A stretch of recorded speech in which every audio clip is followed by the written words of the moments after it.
عسلامتكم الناس الكل، شنو احوالكم؟ ان شاء الله تكونوا بخير. رجعت لكم اليوم مقرونه بالفرويد مار، بنينه تشهي وسهله فيسع فيسع ما حضرت. شوفوا معي طريقه التحضير، بصراحه ماهيش باش تاخذ منكم جمله الوقت.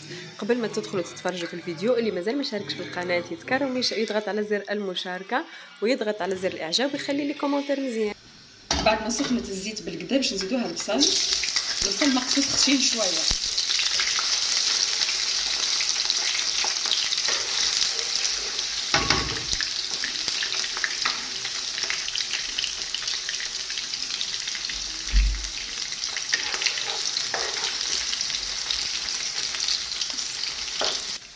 نزيدوها عندي شويه قرنيط، صوابع قرنيط،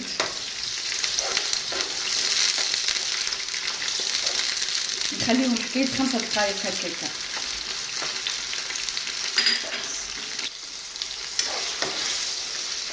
تو شويه كالامار مقصوص، اللي عندكم راهو ما طلبتوش رواحكم، تنجموا تعملوا حتى نوع واحد. انا عندي شويه شويه شويه في الكونجيلاتور مديتهم الكل، اللي عندي مديته كيف كيف. نخليوها حكايه 5 دقائق اخرى. شويه كروفيت لهنا، شوفريت، زيد شويه شوفريت وشويه ديمول.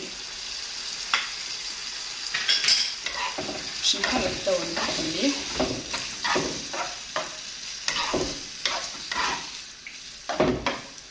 باش نفوحهم توا شويه ملح، فلفل اكحل، فاح نتاع حوت وكنور نتاع حوت كان عندكم،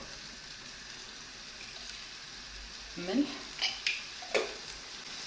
فلفل اكحل. باش نحط كنور نتاع حوت،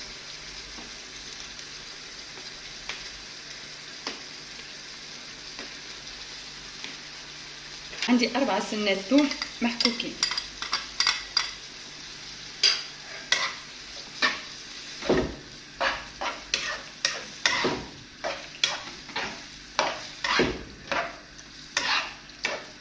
باش نخليهم توا يطيبوا شويه ونرجع معاكم.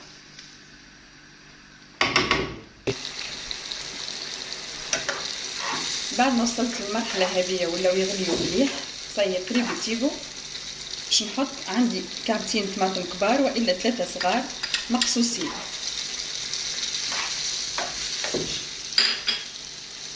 نزيد معاهم غرفه كبيره هريسه عربي اختياريه بالطبيعه للي يحب الحار، احنا ناكلوا الحار وناكلوا المطمطم.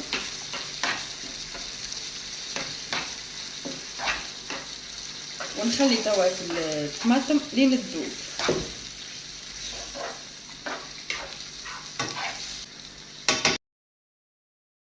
بعد ما ذابت الطماطم لهنا والقلايه نتاعي تغلي مليح مليح مليح، توا باش نزيد الطماطم المعجونه.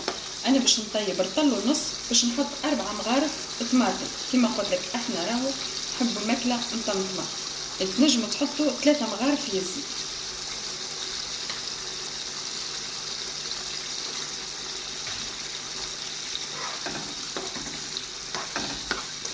شويه بشويه نحلها في وسط الصوص هذيا، نقص عليها ونخليها بسياسه بسياسه تكمل تذوب الطماطم كونسونطري زاده.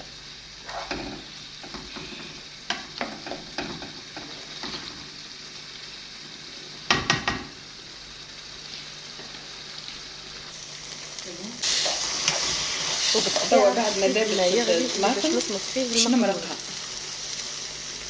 مش باش نمرق برشا،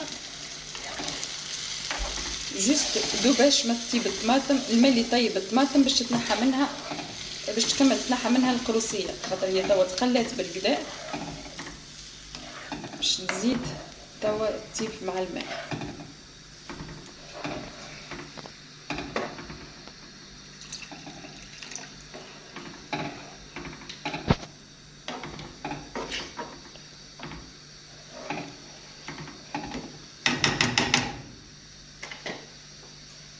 لهنا توا باش نزيد توا الفلفل الاحمر مغرفه كبيره، هذه اللي عندي راهي صغيره هذاك علاش حطيت برشا مغار.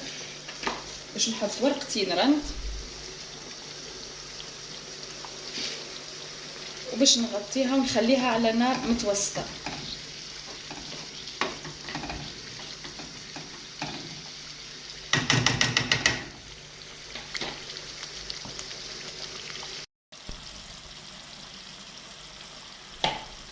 هوني الطماطم تاعنا طابت، قرت الزيت متاعها.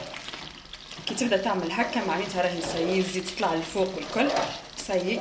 توا باش نحط لها قرن فلفل شقيته من الفوق، جوست يدبال شويه قرن الفلفل ونسكر عليها.